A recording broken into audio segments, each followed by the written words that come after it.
दिवसभरामधल्या महाराष्ट्रात घडलेल्या देशभरात घडलेल्या सगळ्या महत्त्वाच्या घडामोडींचा आता ऑन लोकेशन आढावा घेऊयात। माझाचे रिपोर्टर्स लोकेशनवरून आपल्याला विविध बातम्यांची माहिती देतील। सुरू करूयात on the spot. Drugs mafia Lalit पाटीलला अखेर मुंबई पोलिसांनी अटक केली आहे। चेन्नई मार्गे श्रीलंकेत पळून जाण्याच्या तयारीत असलेल्या ललित पाटीलला बेंगळुरूमध्ये ताब्यात घेण्यात आलं। काही दिवसांपूर्वी ललित पाटीलने पुण्याच्या ससून रुग्णालयातून पोबारा केला होता। ललित पाटील फरार झाल्यानंतर सरकार आणि पोलिसांच्या कार्यपद्धतीवर संशय घेण्यात आला होता। त्यानंतर पोलिसांनी त्याला अटक केली आहे। अटक झाल्यानंतर ललित पाटीलने एबीपी माझाला एक्सक्लुझिव्ह प्रतिक्रिया दिली। मी ससूनमधून पळालो नाही तर मला पळवलं गेलं असा धक्कादायक दावा त्याने एबीपी माझाच्या कॅमेऱ्यासमोर केलाय। तसंच या प्रकरणात कोणाकोणाचा हात आहे ते सर्व सांगेन असा गौप्यस्फोटही ललित पाटीलने माझाशी बोलताना केलाय। त्यामुळे यात आणखी काही नावं समोर येण्याची शक्यता आहे। पुण्यातल्या ससून रुग्णालयातून पळ काढल्यानंतर आरोपी ललित पाटील अनेक दिवस नाशिकमध्येच होता अशी एक्सक्लुझिव्ह माहिती एबीपी माझाला मिळाली आहे। त्यानंतर इंदूरवरून तो सुरतला गेला, सुरतमधून पुन्हा नाशिकला आला, मग धुळे छत्रपती संभाजीनगरमधून त्यांनी कर्नाटकात प्रवेश केला। बंगळुरूहून चेन्नईत जाताना पोलिसांनी त्याला बेड्या ठोकल्या। ललित पाटीलला त्याच्या वैद्यकीय तपासणीनंतर अंधेरीमधल्या कोर्टामध्ये हजर करण्यात आलं। त्यानंतर त्याला सोमवारपर्यंत पोलीस कोठडी सुनावण्यात आली आहे। कॅमेरामन अमोल गवाळेसह मंदार गोंजारी, एबीपी माझा, पुणे। आमची दोन्ही मुलं असं काही करतील असं स्वप्नातही वाटलं नव्हतं अशी प्रतिक्रिया ललित पाटीलच्या आईवडिलांनी दिली आहे। गेल्या 3 वर्षापासून आम्ही त्याला भेटलो नसल्याचंही त्यांनी सांगितलंय। तब्बल 15 दिवसापासून फरार आरोपी ललित पाटीलला चेन्नईत अटक करण्यात आली आहे। काही दिवसांपूर्वीच भूषण पाटीलला देखील अटक करण्यात आली होती। यानंतर ललितशी पोलिसांनी बोलावं, चर्चा करावी, त्याचा एन्काउंटर करू नये हीच आमची इच्छा आहे। उतारवयात असा मनस्ताप होत आहे। आम्ही फार त्रासातून जात आहोत, अजून आम्हाला त्रास देऊ नये। अशा स्थितीत आम्हाला काही झालं तर आमचे नातू रस्त्यावर येतील असं सांगत ललित पाटीलचे आई वडील भावुक झाले होते। दरम्यान योग्य कारवाई सुरू आहे, आमचं काहीच म्हणणं नाही। पोलिसांची कारवाई आम्हाला मान्य आहे। आमची दोन्ही मुलं असं काही करतील असं स्वप्नातही वाटलं नव्हतं अशी प्रतिक्रिया ललितच्या आई वडिलांनी दिली आहे। ललित पाटीलच्या अटकेची माहिती कळताच ललितच्या वडिलांना जबर मानसिक धक्का बसलाय। याआधीही त्यांना हृदयविकाराचा झटका येऊन गेलाय। कॅमेरामन मयूर बारगेजेसह मुकुल कुलकर्णी, एबीपी माझा, नाशिक।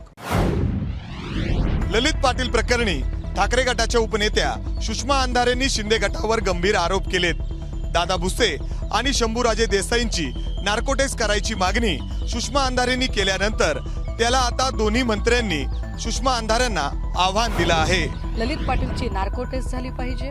शंभूराजे देसाई, दादा भुसे, ससून हॉस्पिटलचे डीन या सगळ्या लोकांच्या नार्कोटेक्सची मागणी जी मी आधी केली होती, मी माझ्या म्हणण्यावर ठाम आहे। मी त्याचा पुनरुच्चार करते। असल्या आरोपांना मी भीक घालत नाही। त्यांची काही चौकशीची मागणी असेल, त्यांना ज्याही चौकशीची मागणी असेल त्याला सामोरं जायची माझी तयारी आहे। मी एका वाक्यात सांगायचं झालं तर श्रीमती अंधारेंचं ही विधान हास्यास्पद आहे। या प्रकरणात तीळ मात्र जरी माझा संबंध असला तरी राजकारणात निवृत्त होण्याची माझी तयारी आहे। या प्रकरणी पोलिसांनी महत्त्वाच्या गोष्टी कानावर घातल्या असून या प्रकरणी आगामी काळात यातून मोठा नेक्सस बाहेर येण्याची शक्यता असल्याचं उपमुख्यमंत्री देवेंद्र फडणवीस यांनी सांगितलं आहे।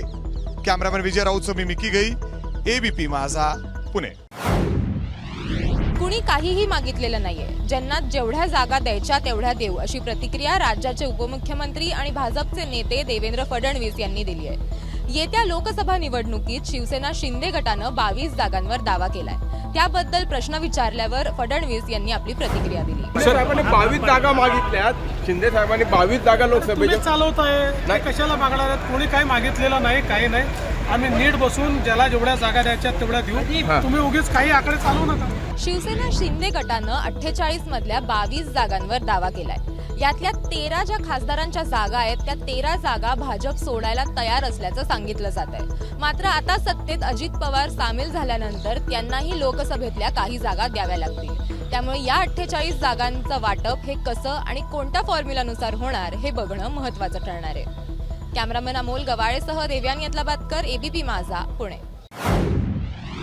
राष्ट्रवादीचे दोनही गट 5 राज्यांच्या विधानसभेची निवडणूक लढणार नाहीयेत। निवडणूक आयोगामध्ये चिन्हाची लढाई सुरू असताना या निर्णयामुळे कुठलाही पेच उद्भवणार नाहीये। दोन्हीपैकी एका गटानं जर निवडणूक लढवायचा निर्णय घेतला असता तर त्यासाठी निवडणूक आयोगाच्या दारामध्ये पुन्हा कायदेशीर पेच निर्माण झाला असता. निवडणूक आयोगाची पुढची सुनावणी 9 नोव्हेंबरला होते आणि त्याआधी जर एक गट निवडणूक लढवण्यासाठी इच्छुक असता तर या चिन्हासाठी त्यांना दाद मागावी लागली असती आणि मग कदाचित चिन्ह गोठवण्याची सुद्धा वेळ आली असती. शिवसेनेप्रमाणे राष्ट्रवादीच्या केसमध्ये आत्तापर्यंत तरी निवडणूक चिन्ह घड्याळ हे गोठवलं गेलेलं नाहीये आणि त्यामुळं दोनही गटांनी निवडणूक न लढण्याचा निर्णय घेतल्यामुळं ती वेळ तुर्तास तरी येणार नाही हे सुद्धा स्पष्ट झालंय. अजितदादा यांच्या गटाकडून लवकरच राष्ट्रवादीच्या वर्किंग कमिटीची एक बैठक दिल्लीत आयोजित केली जाणार आहे. निवडणूक आयोगातली लढाई सुरू असताना त्या पार्श्वभूमीवरती पहिल्यांदाच ही दिल्लीत वर्किंग कमिटीची बैठक पार पडेल. कॅमेरामॅन वेद पांडेसह प्रशांत कदम, एबीपी माझा, नवी दिल्ली. राज्यात जो पक्ष सत्तेत तोच विरोधात अशा प्रकारची घाणेरडी आणि विचित्र परिस्थिती निर्माण झाल्याची टीका मनसे अध्यक्ष राज ठाकरे यांनी केली. मुंबई, ठाणे, कल्याण, डोंबिवली या पदाधिकाऱ्यांसाठी आयोजित शिबिरामध्ये राज ठाकरे यांनी विविध विषयांवर भाष्य केलं. आगामी महापालिका निवडणुकांच्या पार्श्वभूमीवर मनसेने कंबर कसायला सुरुवात केली आहे. याच पार्श्वभूमीवर मुंबईतल्या स्वातंत्र्यवीर सावरकर सभागृहात मनसेच्या पदाधिकाऱ्यांची बैठक पार पडली. यावेळी मुंबई गोवा हायवेसह राज्यातील इतर राजकीय परिस्थितीवरही राज ठाकरेंनी भाष्य केलं. मला असं वाटतं जगाच्या पाठीवरती महाराष्ट्र हे एकमेव राज्य असेल की एकच पक्ष आहे, खरं तर 2 पक्ष, त्यातला अर्धा पक्ष सत्तेत आहे, अर्धा पक्ष बाहेर आहे. त्याच नामाने त्यावर खड्डे पडतायत, खड्ड्यामधून आमच्या गाड्या जात आहेत. राग येत नाही आम्हाला कोणाला. ज्या काय आतमध्ये माझ्या ज्या दुमस आहेत ना गोष्टी, काढीन योग्य वेळी बाहेर काढीन. ते आपल्या इंजिनाची वाफ आहे ना जी, ते बाहेर काढीन. ती नाही चटके बसले नाही ना त्या गोष्टींचे. राज ठाकरे यांच्या हस्ते गुरुवारी बारामती लोकसभा मतदारसंघाच्या मध्यवर्ती कार्यालयाचं उद्घाटन होणार आहे. त्यासोबतच राज ठाकरे पुणे दौरा सुद्धा करणार आहेत. कॅमेरामॅन प्रशांत मानेसह वेदांत नेब, एबीपी माझा, मुंबई. मनोज जरांगेंच्या भूमिकेमुळे मतदारसंघात अनेक अडचणींचा सामना करावा लागतोय, अशा पद्धतीच्या तक्रारी अजित पवारांच्या देवगिरी निवासस्थानी पार पडलेल्या बैठकीत आमदारांना केल्याची माहिती एबीपी माझाला विश्वसनीय सूत्रांनी दिली आहे. ओबीसीतून मराठा समाजाला आरक्षण दिल्यास वाद निर्माण होण्याची शक्यता आमदारांना व्यक्त केली आहे. सध्या मराठवाड्यातील आमदारांना मनोज जरांगे यांनी अनेक गावात जायला बंदी केल्यामुळे नागरिकांच्या रोषाला सामोरं जावं लागत असल्याची तक्रार अजित पवारांकडे करण्यात आली. अजित पवार यांच्याकडून आमदारांना लवकरात लवकर या विषयावर मार्ग काढण्याची ग्वाही देण्यात आली आहे. शिवाय केंद्राकडून मराठा समाजाप्रश्नी एक समिती निर्माण करण्यात आली असून यामध्ये मनोज जरांगे यांचाही एक प्रतिनिधी असल्याची आमदारांना माहिती अजित पवार यांनी दिली आहे. मराठा आरक्षण प्रश्नी मनोज जरांगे यांनी जरी सरकारला 7 दिवसांचा अल्टिमेटम दिला असला तरी केंद्र सरकारच्या वतीनं जी समिती नेमण्यात आली आहे त्या समितीला आणखी 7 दिवसांचा वेळ लागण्याची शक्यता आहे. त्यामुळे आपण मनोज जरांगे यांना विनंती करणार असल्याची ग्वाही देखील या निमित्तानं अजित पवारांनी आमदारांना दिली आहे. कॅमेरामॅन विजय देसाईसह निलेश बुदावले, एबीपी माझा, मुंबई. शरद पवार हे भारताचे पंतप्रधान नाही आणि अदानींचा बचावही करत नाही, अशी भूमिका काँग्रेसचे नेते राहुल गांधी यांनी अदानी प्रकरणी शरद पवारांच्या संदर्भात आपली भूमिका स्पष्ट केली. दिल्लीमधील आयोजित पत्रकार परिषदेमध्ये राहुल गांधी बोलत होते. मागील काही काळापासून काँग्रेसचे नेते राहुल गांधी यांनी उघडपणे उद्योजक गौतम अदानी यांच्या विरोधात भूमिका घेतली आहे. एका बाजूला काँग्रेस आणि विरोधक अदानी समूहावर टीकास्त्र सोडत असताना दुसरीकडे राष्ट्रवादी काँग्रेसचे नेते शरद पवार हे उद्योजक गौतम अदानी यांना पूरक भूमिका घेत असल्याची चर्चा सुरू असतानाच राहुल गांधींनी यावरून आपली भूमिका स्पष्ट केली आहे. मैंने उनसे ये सवाल नहीं पूछा है. Sharad Pawar is not the prime minister of India. Sharad Pawar is not protecting mister Adani. Mister Modi is, and that is why I asked Mr. Modi this question and not Mr. Sharad Pawar. If Mr. Sharad Pawar was sitting as Prime Minister of India and he was protecting Mr. Adani, then I would be asking Mr. Sharad Pawar the question. काँग्रेसचे नेते राहुल गांधी यांनी पुन्हा एकदा अदानी समूहाला लक्ष केलंय. वीज महाग होण्यामागे अदानी समूह कारणीभूत असून 32,000 कोटींचा घोटाळा केला असल्याचा आरोप राहुल गांधी यांनी केला आहे. कॅमेरामन सचिन शिंदेसह राजू सोनवणे, एबीपी माझा, मुंबई. ही जी बॉर्डर बघत आहात ती पॅलेस्टीनच्या सीमेवरती मी उभा आहे. पॅलेस्टीन आहे बेथलेहेम आणि ह्याची लॉंग मोठी लट अशी भिंत तयार करण्यात आलेली आहे. ती भिंत आता बंद आहे. एरवी इथे जे टुरिस्ट येत होते त्यांच्यासाठी ती खुली होती, परंतु जसं आता हा तणाव वाढला त्यानंतर हा सगळा भाग बंद करण्यात आलेला आहे. इथे कोणाला पलीकडे जाऊ दिलं जात नाही, कुणाला अलीकडे इथे येऊ दिलं जात नाही. आणि ज्या दमास्क गेटवरती जे कुंपण घातलं होतं त्यातल्या बऱ्याच मंडळींना असं वाटलं की आता तिकडून इकडे आम्हाला येऊ देणारच नाही हे लोक, आणि त्यातनं एक प्रकारचा गैरसमज तयार झाला. हे बघा, अशी मोठी भली मोठी वॉल त्यांनी क्रिएट केली. भिंत आपण ज्याला म्हणू, पोलादी भिंत, जी भिंत ओलांडून तुम्ही पॅलेस्टाईनमध्ये जाऊ शकत नाही आत्ता ह्या क्षणाला. दूर अंतरापर्यंत पलीकडे बेथलेहेम शहर आहे, जे पॅलेस्टाईनचं शहर आहे, आणि इकडे मी जिथे उभा आहे ते आहे जेरुसलम, इस्रायल कंट्रोल. विश्वचषकाच्या रणांगणात रोहित शर्माच्या भारतीय संघाचा उद्या सामना हा बांगलादेश संघाविरुद्ध होणार आहे.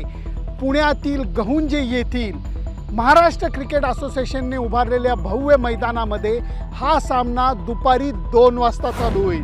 भारतीय संघानं या विश्वचषकाच्या मोहिमेत ऑस्ट्रेलिया, अफगाणिस्तान आणि पाकिस्तान या 3 संघांना हरवून विजयाची हॅट्रिक साजरी केली आहे. त्यामुळे विश्वचषकाच्या गुणतालिकेत भारतीय संघाच्या खात्यात पैकीच्या पैकी म्हणजे 6 गुण जमा आहेत. फलंदाजी, गोलंदाजी आणि क्षेत्ररक्षण या तिन्ही आघाड्यांवर भारतीय शिलेदारांची कामगिरी नावलौकिकाला साजेशी होताना दिसत आहे. त्याउलट बांगलादेशला अफगाणिस्तान विरुद्धच्या सलामीचा एकमेव सामना जिंकता आला आहे. त्यानंतर इंग्लंड आणि न्यूझीलंड या दोन्ही संघांकडून बांगलादेश संघाला हार स्वीकारावी लागली आहे. त्यामुळे बांगलादेशच्या खात्यात 3 सामन्यामध्ये केवळ 2च गुण जमा झालेले आहेत. हे विसरून चालणार नाही का विश्वचषक सामन्यामध्ये बांगलादेश संघानं भारतीय संघाला पराभवाचा दणका दिलेला होता. आत्तापर्यंत भारत आणि बांगलादेश दरम्यान 40 एकदिवसीय सामने झाले. याच्यापैकी 8 सामने हे बांगलादेश संघाने जिंकलेले आहेत. त्यामुळे रोहित शर्माचा संघ कोणत्याही परिस्थितीत बांगलादेश संघाला कमी लेखणार नाही.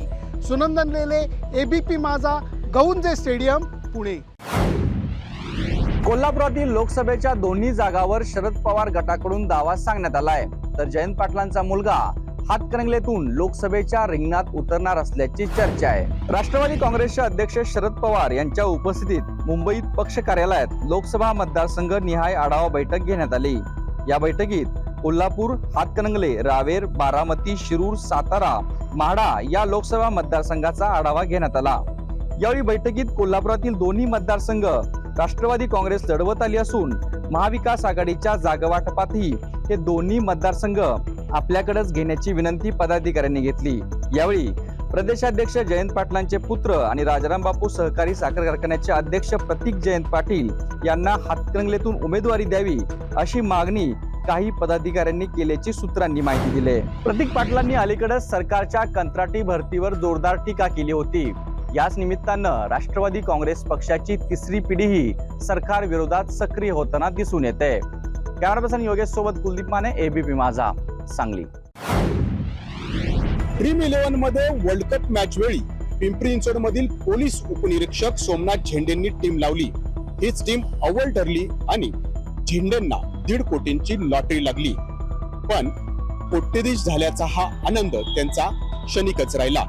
कारण ड्रीम 11 मध्ये त्यांनी जी टीम लावली त्यामध्ये पोलिसांनी त्यांची चौकशी केली आणि थेट त्यांच्या नोकरीवरच गदा आली. 1.5 कोटींची लॉटरी लागल्यावर आनंदाच्या भरात झेंडेंनी वर्धित माध्यमांना मुलाखती दिल्या. पण ही चूक त्यांना भोवली. या कृतीमुळे ते प्रसिद्धी झोतात आले आणि कारवाईच्या कचाट्यात सापडले. पहिली चूक म्हणजे वर्दीत तेही ऑन ड्युटी ऑनलाईन गेमिंग मधून पैसे मिळवणं आणि दुसरी चूक त्याच वर्दीत छाती ठोकपणे माध्यमांपुढे येऊन सांगणं हे वर्दीच्या वर्तणुकीला बाधा पोहोचवणारे आहे असे म्हणत त्यांच्यावर निलंबनाची कारवाई करण्यात आली आहे. ऑनलाईन गेमिंगवर निर्बंधाची मागणी होत असतानाच कायद्याचं प्रतीक असलेल्या खाकी वर्दीत झेंडेंनी मुलाखत दिली. हीच बाब ऑनलाईन गेमिंगला प्रोत्साहन देणारी आहे असा आरोप भाजपच्या पदाधिकाऱ्यांनी केला आणि थेट गृहमंत्र्यांकडे तक्रार केली. याच अनुषंगाने झेंडेंची सध्या चौकशी सुरू आहे. नाजिम मुल्ला, एबीपी माझा, पिंपरी चिंचवड.